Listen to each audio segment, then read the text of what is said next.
स्वाहा तत्सवितुर्वरेण्यं भर्गो देवस्य धीमहि धियो यो नः प्रचोदयात्।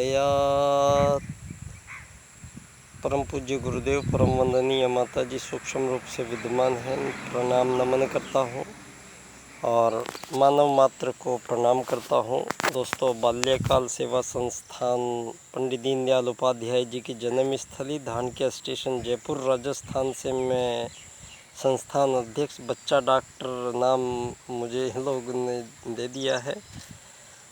सभी को नमन करता हूँ।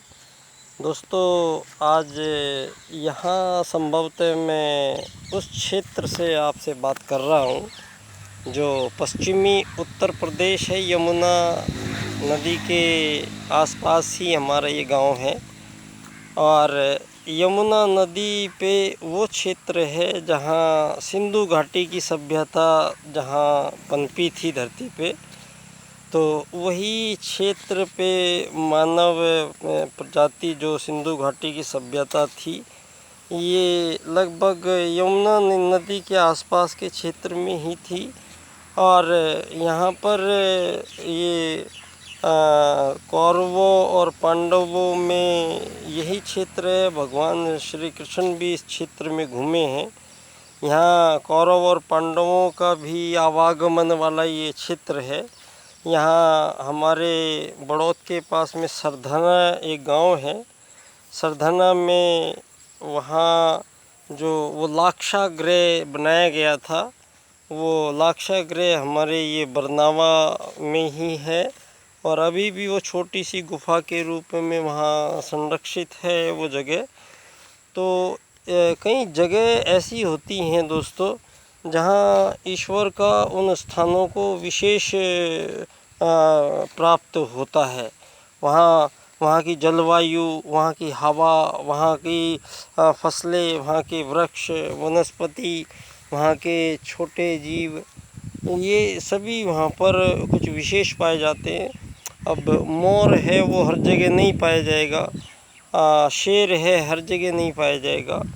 तो यहाँ जो ये क्षेत्र है दोस्तों, ये वो पावन क्षेत्र है जहाँ मानवता पनप सकती है और मानव के साथ साथ 84 लाख प्रकार की और भी जीव योनियाँ यहाँ धरती पे पनपी है।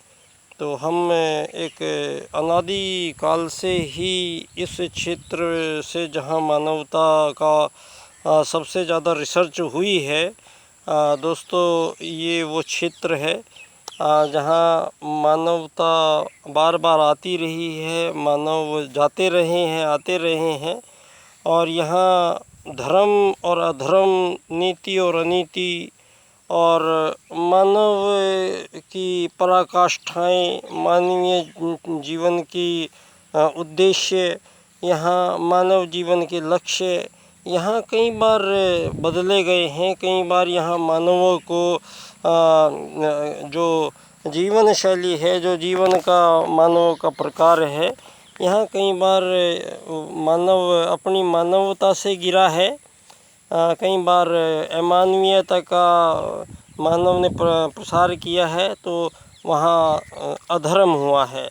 तो जब भी धरती पे अधर्म होता है तो ये साक्षात परमेश्वर की मानव, क्योंकि सर्वश्रेष्ठ जीव प्रजाति है धरती पे, तो मानव को भगवान ने ये स्पष्ट आश्वासन दिया हुआ है हर युग में, हर काल में, कि जब भी धर्म की अगर हानि होगी धरती पे तो उसको धर्म की स्थापना करने के लिए धरती पे आना पड़ता है। तो आपने सतयुग में ना तो कोई राजा था, ना कोई प्रजा थी, ना कोई दंड था, ना कोई दांडिक थे। वेद आधारित जीवन दर्शन, सृष्टि के संपूर्ण जीव जगत उसी नियम को फॉलो करते थे। वेद सूत्रों के अनुसार आत्मत सर्वभूतेषु और वसुधैव कुटुंबकम। जो जितनी प्रजातियां हैं, जैसे चिड़िया हैं, तो चिड़िया में सारी चिड़िया इस रूल्स को मानती रही हैं धरती पे कि दूसरी जो चिड़ियाएं हैं वो बिल्कुल उसके जैसी हैं। और उन चिड़ियाओं में आपस में कोई आज़ादी की लड़ाइयाँ संभव नहीं है, और वो चिड़ियाएँ आपस में लड़ाई आज़ाद होने के लिए प्रयास उन्होंने आज तक नहीं किया है। तो आत्मत सर्वभूतेषु का सिद्धांत को प्रत्येक जीव समुदाय ने आज तक उसको फॉलो किया है, और सारे अपने अस्तित्व को बना के आज तक धरती पे जी रहे हैं। और सबसे पहले विखंडित ये जो सूत्र किया है, ये धरती पे कहलाने वाले उस सर्वश्रेष्ठ जीव ने किया है जो मानव बन के आया है धरती पे। और इस मानव ने यहाँ कई बार अपनी पराकाष्ठाएँ भी दिखाई हैं कि मानव कितनी समग्र और संपूर्णता के साथ धरती पे उपलब्ध है, और मानव ने अमानवीयताओं की भी सारी हदें तोड़ के दिखाई है यहाँ पर, कि मानव ही मानव का शोषण इस कदर किया है, मानव ने मानव को ही धरती पे इस कदर टॉर्चर किया है, उनको यातनाएं दी गई हैं, सामूहिक हत्याएं की गई हैं, और युद्धों के नाम से मानवों का संहार आज भी जारी है आप लोगों के सामने। तो धरती पे ये बात हमें देखनी पड़ेगी दोस्तों कि जो धरती पे इसका कारण कौन है, ये कारण कौन रहा। हमें बार बार मानवता के पथ से हटना पड़ता है, बार बार धर्म कम पड़ जाता है, दुनिया अधर्मी होने लगती है, युग में चारों ओर हाहाकार छा जाता है, मानव का विश्वास डगमगा जाता है। तो यहाँ ये धरती पे वो जो कारण हैं जिसकी वजह से यहाँ मानव के साथ ये सारी दुर्भावनाएं घटती हैं, वो एक कारण है मानव द्वारा अपनाई गई राज की नीति क्या है। राज जो चल रहा है दुनिया में, राज का मतलब ये जो आपकी आज़ाद देश के रूप में आज़ाद सरकारें नाम से जो चल रही हैं, तो ये सरकारें, आज़ाद सरकारें जो हैं, ये एक राजतंत्र है, एक व्यवस्था है। लेकिन ये सारी दुनिया के जो आज़ाद देश हैं, ये आज़ाद देश कौन सी नीति से चल रहे हैं, ये महत्वपूर्ण सवाल है धरती पे। तो यहाँ आपकी आज़ादियों की खुशियाँ मत मनाइए, क्योंकि यहाँ ये इतना बड़ा षड्यंत्र मानव ने मानव के साथ खेला है कि यहाँ आज़ाद मानव से कभी आज़ाद हो नहीं सकता है। धरती का प्रत्येक जीव जानता है आत्मत सर्वभूतेषु के सिद्धांत को तोड़ के आज़ादियों के जश्न मना के, और आत्मत सर्वभूतेषु के देश में आप आज़ादियों की जश्न मना के, और G20 में आप कहते हैं वसुधैव कुटुंबकम ले आएंगे। अब जो G20 अच्छा है, बहुत बढ़िया है, ये बहुत अच्छे से देर से याद आया आप लोगों को, लेकिन याद तो आया कि आपको वसुधैव कुटुंबकम के बारे में सोचना चाहिए। तो वसुधैव कुटुंबकम के बारे में तो जब ही सोचोगे ना आप लोग, जब पहले आत्मत सर्वभूतेषु को जानोगे।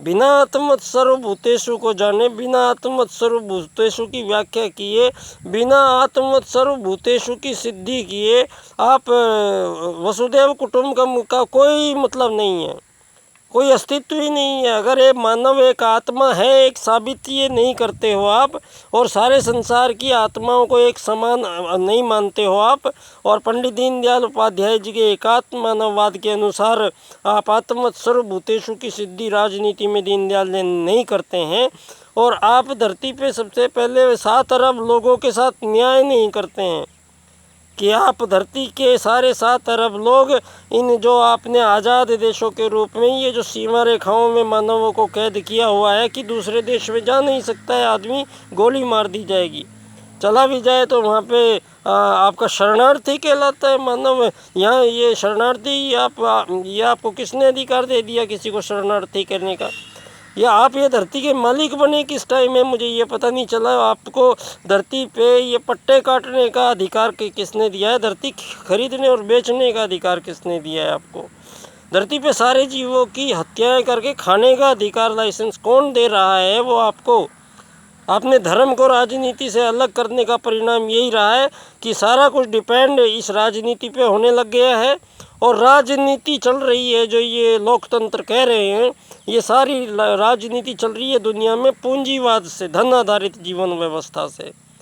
तो धरती पे पूंजीवादी लोकतंत्रवाद एक ऐसा है जो आपको आज़ाद होने के बाद भी वो पूंजीपति आपकी सीमाओं रेखाओं के पार सारी धरती की सारी प्राकृतिक संपदाओं को बेच दिया गया है आपके इन आज़ाद देशों ने। आपकी आज़ाद देशों की सरकारों ने पूछिए सवाल इनसे कि आप ये संपदाएं जो हैं ये मानव कोई खरीद के कैसे बैठ सकता है। पहाड़ खरीद लिए, हवा खरीद ली, पानी खरीद लिया, अब तो चांद पे जाके वहाँ खरीद रहे हो आप। दूसरे सूरज बोल रहे हो जहाँ झंडा गाड़ दो वही आपका है। ये जंगल राज ही तो चल रहा है धरती पे। कौन सा मानव का विकास की बात कर रहे हैं आप? ये आप धरती पे हमें चांद में मोदी जी आप हमें बड़ा खुश मत कीजिए कि आप ट्रिलियन इकोनॉमी में जा रहे हैं। ये ट्रिलियनिटी की इस इकोनॉमी को ध्वस्त करते हैं पंडित दीनदयाल उपाध्याय जी। अर्थायाम आधारित एकात्म मानववाद की बात करते हैं दीनदयाल उपाध्याय जी। आप आ रहे हैं यहाँ पर तो एकात्म मानववाद का राजनीतिक चिंतन आत्मत सर्वभूतेषु की सिद्धि करके जाइएगा जरूर यहाँ। तो मैं आपकी प्रतीक्षा में हूँ काफ़ी दिनों से, और ये वो घड़ी आ भी गई है। 25 सितंबर को आप बच्चा डॉक्टर वहाँ मेरा व्याख्यान ज़रूर होगा। मेरा विषय हमेशा 3 विषय हैं मेरे। दीनदयाल जी के शब्दों में बोलूँगा तो आर्थिक लोकतंत्र द्वारा अर्थायाम आधारित एकात्म मानववाद की स्थापना से अंत्योदय की प्राप्ति होगी। और इसी बात को वेद कहते हैं, आत्मत सर्वभूतेषु और वसुदैव कुटुंबकम का मिलान हो जाएगा जब, तो सारी धरती को एक नया सूत्र के द्वारा ट्रीट किया जा सकता है।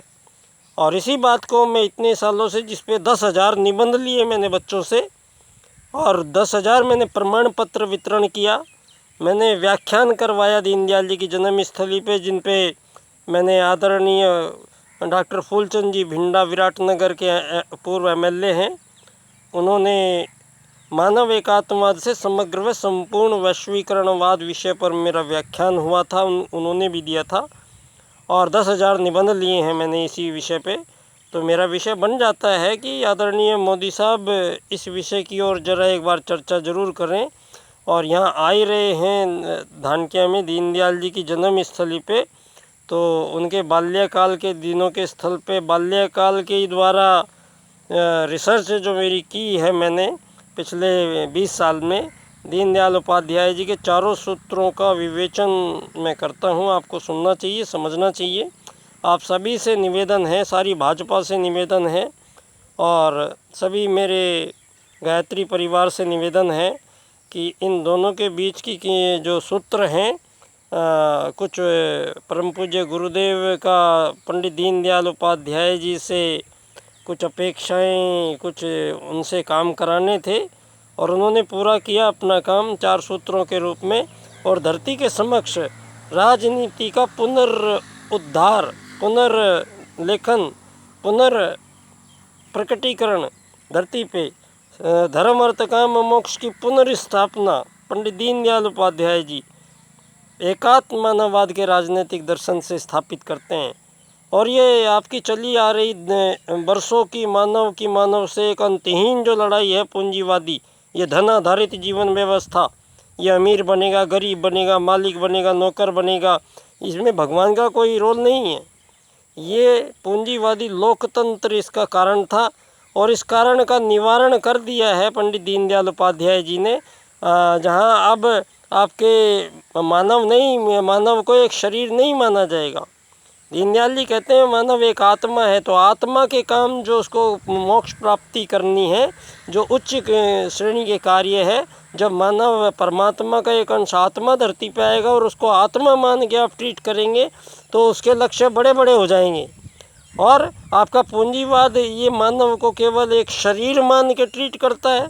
आप अमीर बनोगे, नौकर बनोगे, मालिक बनोगे, आप उच्च जाति के बनोगे, आप नीची जाति बनोगे, आप सफ़ेद बनोगे, आप गोरे बनोगे, आप काले बनोगे, आप विकसित बनोगे, अविकसित बनोगे, अल्प विकसित बनोगे, आप मुस्लिम बनोगे, हम हिंदू बनेंगे, सिख ईसाई बनेंगे। ये बनने बनाने का जितना भी पाखंड धरती पर रचा जा रहा है, इस सब का समापन एकात्म मानववाद से होगा। धन्यवाद। बच्चा डॉक्टर।